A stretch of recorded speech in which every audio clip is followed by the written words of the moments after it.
बिस्मिल्लाहिर्रहमानिर्रहीम अस्सलाम वालेकुम। आज का जी मेरा टॉपिक ऑस्टियो आर्थराइटिस के बारे में है। यानी वो लोग जिनके घुटनों में गैप आ जाता है या घुटनों में हमेशा दर्द रहता है।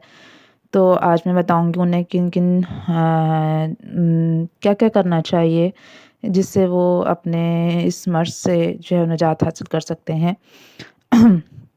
सबसे पहले तो इस तस्वीर को समझना काफ़ी ज़रूरी है जिसमें ये घुटना बना हुआ है। ये मैंने इसका इंटरनल स्ट्रक्चर यानी अंदरूनी स्ट्रक्चर थोड़ा-सा दिखाया है, जिसमें ये एक मसल बना हुआ है जो कि पिंक कलर का दिखाया हुआ है और हड्डी है। अच्छा, मसल और हड्डी को जो चीज़ जोड़ती है उसे हम अंग्रेज़ी में टेंडन कहते हैं और खाली हड्डी के साथ जो एक चीज़ लगी होती है उसे हम लिगामेंट्स कहते हैं। तो बोन के साथ नीचे जो है वो लिगामेंट अटैच है और दूसरी तरफ जो है वो एक और तस्वीर है जिसमें भी यही स्ट्रक्चर बना हुआ है कि बोन्स हैं और बोन्स के जो बिल्कुल जिसे कहते हैं कि कवरिंग जिसे कहते हैं वो लगी हुई है, जिसे हम कार्टिलेज कहते हैं। कार्टिलेज आप समझ लें एक तरह की नरम हड्डी होती है, फ्लेक्सिबल होती है, जबकि बोन्स जो है वो थोड़ी-सी हार्ड होती है और इन दोनों जो हड्डियों के बीच में एक फ्लूइड होता है जिसे हम साइनोवियल फ्लूइड कहते हैं। ये फ्लूइड जो है वो बहुत इम्पोर्टेंट होता है। ये फ्लूइड क्या करता है, जैसे ही हम चलते-फिरते हैं तो हड्डियों के दरमियान जो रगड़ है जो फ्रिक्शन है उसको बेसिकली कम करता है, जिससे हमारी हड्डियों में दर्द नहीं होता। ये मैंने आपको अभी घुटने की जो है वो हड्डी दिखाई है और अगर जब इन हड्डियों के दरमियान में गैप आ जाता है तो बेसिकली जो है वो दर्द की शिद्दत में इज़ाफ़ा हो जाता है। अच्छा जी, अब मैं आज जो आपको बताऊँगी कि हमने क्या-क्या करना है। तो आज मेरा फ़ोकस जो है वो एक्सरसाइज़ेस पर होगा कि हमने कौन-कौन सी एक्सरसाइज़ेस करनी है जिससे हम अपना जो घुटनों के अंदर जो गैप आ जाता है वो कम हो जाए और इस तरह जो है वो वहाँ होने वाली जो इन्फ्लेमेशन है यानी सूजन है वो कम हो जाए, जिससे ऑटोमेटिकली जो है वो फिर दर्द भी कम होगा। सबसे पहली एक्सरसाइज़ जो है वो एक बॉल ले लें आप और ये बॉल से आप बैठ कर भी एक्सरसाइज़ कर सकते हैं, लेट कर भी एक्सरसाइज़ कर सकते हैं। इस बॉल को आपने अगर आप लेटे हुए हैं तो आपने अपने दोनों घुटनों के दरमियान में रखना है और जिस तरह ये एरो दिखाए हुए हैं कि अंदर की तरफ आपने प्रेशर लगाना है घुटनों की मदद से। अगर आप बैठकर ये एक्सरसाइज कर रहे हैं तो फिर आप तब भी आपने घुटनों के दरमियान में ही ये बॉल रखनी है और अंदर की तरफ प्रेशर लगाना है। ठीक है, ये आपने 3 मिनट आप कर लें और दिन में 4 दफ़ा कर लें, 5 दफ़ा कर लें, 10 दफ़ा भी आप कर सकते हैं। इससे आप देखेंगे कि आप कि जो घुटनों का दर्द है उसमें बहुत फ़र्क पड़ेगा। अच्छा जी, सेकंड एक्सरसाइज़ है, इसमें भी आप कोई बॉल ले लें या कोई आप तकिया ले सकते हैं, कोई टॉवल ले सकते हैं, उसको आपने घुटने के नीचे रखना है और घुटने के नीचे रख के जैसे मैंने एरो का निशान लगाया हुआ है, वो घुटना जो है वो नीचे की तरफ प्रेस करना है, नीचे की तरफ ज़ोर डालना है। पहले आप पहली एक टाँग से ये काम कर लें और फिर आप दूसरी टाँग से ये काम कर लें। ये भी आप 3 मिनट कर लें आप पूरे दिन में या आप एक दफ़ा 3 मिनट कर लें, फिर थोड़ा गैप लेने के बाद दोबारा 3 मिनट कर लें। दिन में 4 दफ़ा कर लें, 5 दफ़ा कर लें। जैसे-जैसे थोड़ा-थोड़ा करके आप स्टार्ट करें और फिर आहिस्ता-आहिस्ता जो है वो आप टाइम बढ़ा भी सकते हैं। अच्छा, अगली देखें, हर एक घर में आजकल स्टेयर्स होती हैं, ठीक है? कोई घर ऐसा नहीं आपको मिलेगा जहाँ स्टेयर्स ना हो, ठीक है? और हम अक्सर ये शिकायत भी करते हैं कि भई जो लोग स्टेयर्स ज़्यादा चढ़ते हैं कि हमारे घुटनों में बहुत प्रॉब्लम होता है सीढ़ियाँ चढ़ते हुए और उतरते हुए। अगर आप चाहते हैं कि इससे आपको निजात मिल जाए तो इसका सबसे बेहतरीन हल है कि सीढ़ियाँ चढ़ने और उतरने से उतरते वक़्त आपने अपनी बॉडी को बिल्कुल स्ट्रेट रखना है, अपनी बॉडी को बिल्कुल बेंड नहीं करना है, झुकाना नहीं है, ना अपने टाँगों को झुकाना है, ना आपने अपनी कमर को झुकाना है, बल्कि आपने बिल्कुल स्ट्रेट चलना है। स्ट्रेट आपने सीढ़ियाँ चढ़नी है और इसी तरह ही आपने स्ट्रेट सीढ़ियाँ उतरनी है, इवन कि आपको सिर्फ़ पाँव भी नज़र ना आएँ। इतना स्ट्रेट अपनी बॉडी का जो पोस्चर है वो रखना है। जब इस तरह करेंगे तो आपको 1 महीने में ही फ़र्क जो है वो नज़र आना शुरू हो जाएगा।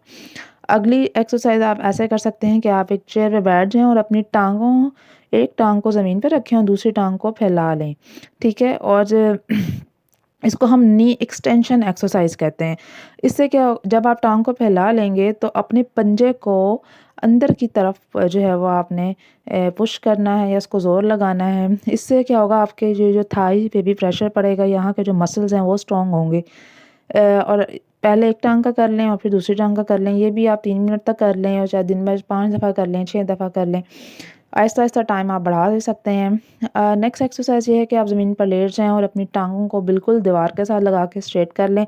ये एक्सरसाइज़ भी बड़ी कारआमद है, इससे आपकी ब्लड सर्कुलेशन जो है वो बहुत बेहतर होगी और आप खुद जो है पुरसुकून फ़ील करेंगे थोड़ी देर के बाद। अच्छा, नेक्स्ट मैंने आपको ये बताना था कि एक बड़ी इम्पोर्टेंट एक्सरसाइज़ है स्पेशली उन लोगों के लिए जिनके घुटनों में जो है वो गैप आ जाता है।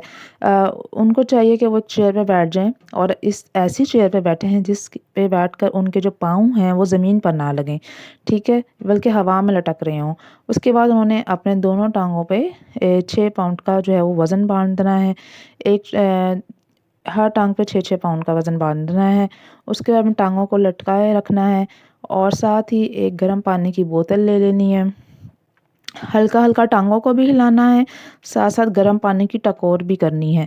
इससे क्या होगा कि ब्लड सर्कुलेशन जो है बहुत बेहतर हो जाएगी और आपका जो घुटनों में गैप है वो भी कम होगा।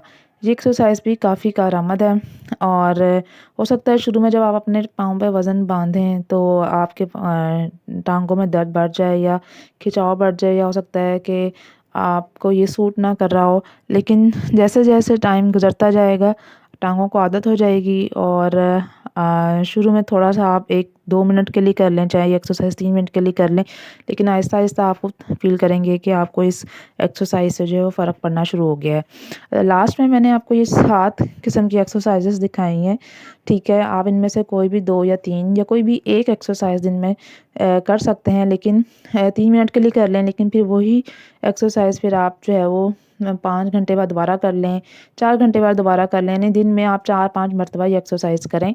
क्वाड सेट में जैसे मैंने आपको पाली है, जिसमें आपने अपनी घुटने के नीचे कोई तकिया रख लें, बॉल रख लें या कोई टॉवल रख लें और अपने घुटने को नीचे की तरफ आपने प्रेस करना है। उसके बाद स्ट्रेट लेग एक्सरसाइज़ है जिसमें आप लेट जाएँ और अपनी एक टाँग को फ़ोल्ड कर लें और दूसरी टाँग को स्ट्रेट कर लें हवा में और फिर इसी तरह थोड़ी देर बाद दूसरी टाँग के साथ यही करें। नी एक्सटेंशन एक्सरसाइज़ जैसे मैंने आपको पहले ही बता दी है, अपनी टाँगों को आपने फैला लेना है और अपने पंजे को अंदर की तरफ जो है वो उसको पुश करना है। इसके अलावा एक ब्रिजिंग एक्सरसाइज़ होती है, जो कि चौथे नंबर पे मैंने बताया है।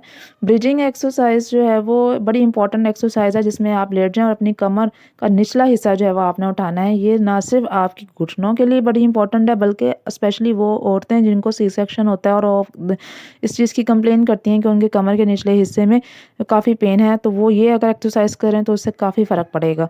इसके अलावा हील रेज़ेस है जिसमें आप एक चेयर का सहारा लेके खड़े हो जाएँ और अपने पंजों की पैर के सहारे पर खड़े हों। और अगर अगली एक्सरसाइज़ है बट किक्स, जिसमें जिसमें भी आपने खड़े होना है सहारा लेके, किसी भी चेयर का सहारा ले लें और एक टाँग को फ़ोल्ड कर लेना है। थोड़ी सी देर आपने वो रखना है, उसके बाद उसको ज़मीन पे रखना है और दूसरी टाँग को फ़ोल्ड करके खड़े हो जाना है। तो ये 6 या 7 एक्सरसाइज़ेज़ मैंने बताई हैं, आप इनमें से कोई भी 2-3 एक्सरसाइज़ डेली कर लें, आपको खुद से फ़र्क जो है वो लगना शुरू हो जाएगा। उम्मीद करती हूँ आपको ये वीडियो आज की अच्छी लगी होगी। काइंडली अगर अच्छी लगी है तो शेयर कर दें, लाइक कर दें, सब्सक्राइब कर दें और बेल आइकॉन के बटन को दबा दें। बहुत शुक्रिया।